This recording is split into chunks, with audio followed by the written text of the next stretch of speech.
Alors bonjour, comme promis, je reçois Edine, Bonjour. et qui est élue du Parti animaliste à Montpellier. Et nous avons décidé de faire un petit bout de chemin ensemble, n'est-ce pas? Voilà, je suis ravi de te rejoindre pour parler des animaux et de leurs protecteurs. Comme tu le sais, je suis pour le parti aussi. Donc voilà, et si tout le monde pouvait l'être, ce serait déjà pas mal, on ferait moins de mal. T'es pas d'accord? Ah si, entièrement. Donc là, on va parler d'un sujet très intéressant. Donc je vais te laisser la parole. Alors aujourd'hui, je voulais vous parler des chats sauvages. En fait, donc les chats sauvages, ce sont les chats qui n'appartiennent à personne, qui sont dans la rue. Je sais que tu t'en occupes d'ailleurs de certains chats vers chez toi. C'est très bien, il faudrait que tout le monde fasse pareil. Et en fait, les chats sauvages se reproduisent très rapidement, les chats en général. Est-ce que tu sais le niveau de reproduction que ça peut avoir? Bah, c'est énorme, mais je trouve on devrait vraiment bouger pour cela, au lieu de faire du mal à l'animal. On devrait bouger pour les empêcher de procréer. Voilà, donc il y a eu des graphiques qui ont montré qu'en fait, 2 chats en 4 ans peuvent générer 20 000 chats parce que en fait ils vont se reproduire très rapidement avec beaucoup de portée dans l'année et donc c'est une reproduction assez exponentielle. Donc c'est important en fait que les particuliers, les gens qui ont des chats, fassent déjà stériliser leur propre chat parce que leur propre chat peut après aller se reproduire avec des chats sauvages. Ils n'ont pas toujours les moyens. Voilà, ils n'ont pas toujours les moyens, mais il faut savoir justement que les chats sauvages, il faut éviter qu'ils se reproduisent parce que ils souffrent dans la rue en fait. C'est pas comme dans une maison où on leur apporte de la nourriture, des soins. Il y en a beaucoup qui sont sujets aux maladies, qui se battent. Donc il y a des difficultés dans leur vie et effectivement, comme tu le dis, ils n'ont pas toujours les moyens, mais justement, les collectivités, nous à Montpellier par exemple, on finance, on a un budget de 20 000 euros qu'on a ouvert aux associations justement qui stérilisent les chats. Et au lieu de payer avec leurs frais, elles peuvent utiliser ce budget. Après, à côté de ça, on leur donne des subventions. On installe aussi des cabanes à chats quand elles nous le demandent. Elles nous font une demande d'installer des cabanes à chats à tel endroit. Alors on vérifie au cadastre que ce soit bien public et que ça gêne pas les voisins parce que des fois avec les odeurs, des fois quand les chats se battent, ça peut aussi gêner. Donc on les installe. On paye aussi les soins des animaux qui n'ont pas de propriétaire. Donc jusqu'à 180 euros. On a un budget pour ça. Voilà, donc les collectivités, il faut qu'elles s'investissent. Quoi, jusqu'à 180 euros? Par exemple, si quelqu'un trouve un animal, un chat, dans la rue, qui a besoin de soins, qui est malade ou qui a été percuté. Ça va jusqu'à 180 voilà, euros. nous, on paye jusqu'à 180 euros. Et après, si c'est au-delà, c'est au cas par cas parce qu'on a un budget. Voilà, c'est comme tous les budgets. Il est pas... normal. Voilà, mais déjà, si toutes les collectivités faisaient ça, ça serait super. Et après, il y a des associations qui font un travail formidable. Alors moi, nous à Montpellier, on a des associations partenaires, donc l'école du chat, les patounes du cœur, Agissons ensemble, Félin pour l'autre, Pâté Moustache, et on va diffuser tout à l'heure des vidéos de l'école du chat. Je voudrais les mettre à l'honneur parce que ça fait 25 ans qu'ils travaillent bénévolement, bien sûr. Alors ils ont plusieurs bénévoles, mais c'est tenu par un couple, donc dont le mari et le docteur Perrault, c'est un vétérinaire. Et en fait, depuis 25 ans, ils ont stérilisé à peu près 10 000 chats. Ils nourrissent régulièrement 1000 chats. Ils ont fait adopter 3000 chats. C'est un travail énorme et ils ont calculé un petit peu en 25 ans. Si tu calcules le coût de la stérilisation, c'est environ... ils en sont pas loin du 1 million d'euros investis pour les chats. C'est énorme. Mais c'est déjà assez cher pour stériliser un chat. Et donc, voilà, c'est... les gens qui veulent donner de l'amour à un animal n'ont pas toujours les moyens. Et surtout à l'heure actuelle, encore pire. Donc, est-ce que tu penses que quand même le vétérinaire devrait faire juste un petit effort avec une feuille d'impôt, par exemple, pour montrer que les moyens sont... Faire du 20%, on ne demande pas du 50% comme quelqu'un qui est inscrit à la protection animale, hein, mais du 20% pour les malheureux, quoi. Alors, c'est l'amour gratuit. Ouais, il faut que les vétérinaires aussi jouent le jeu et il y a des dispositifs. Donc déjà, certains vétérinaires font des prix réduits pour les associations, c'est pas 100%. Et après, il y a une association aussi qui s'appelle Veto pour tous. Je sais pas si tu connais.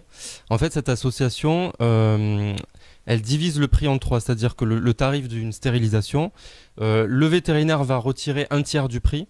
Il y a un dispositif de l'État qui finance un tiers du prix. Et donc, le particulier, la personne qui vient faire stériliser son chat, n'a plus qu'un tiers à payer.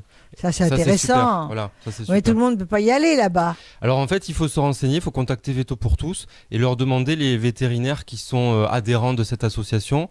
Et on sait, voilà, les vétérinaires autour de là où on habite qui peuvent faire économiser cet argent-là. Effectivement, tout le monde n'a pas les moyens de faire stériliser son chat. Voilà. Je voulais te demander une question un peu pertinente, mais qui est normale, puisque de toute façon, voilà. Et le chat procrée à quel moment de l'année? Deux fois dans l'année, mais à quel moment exactement?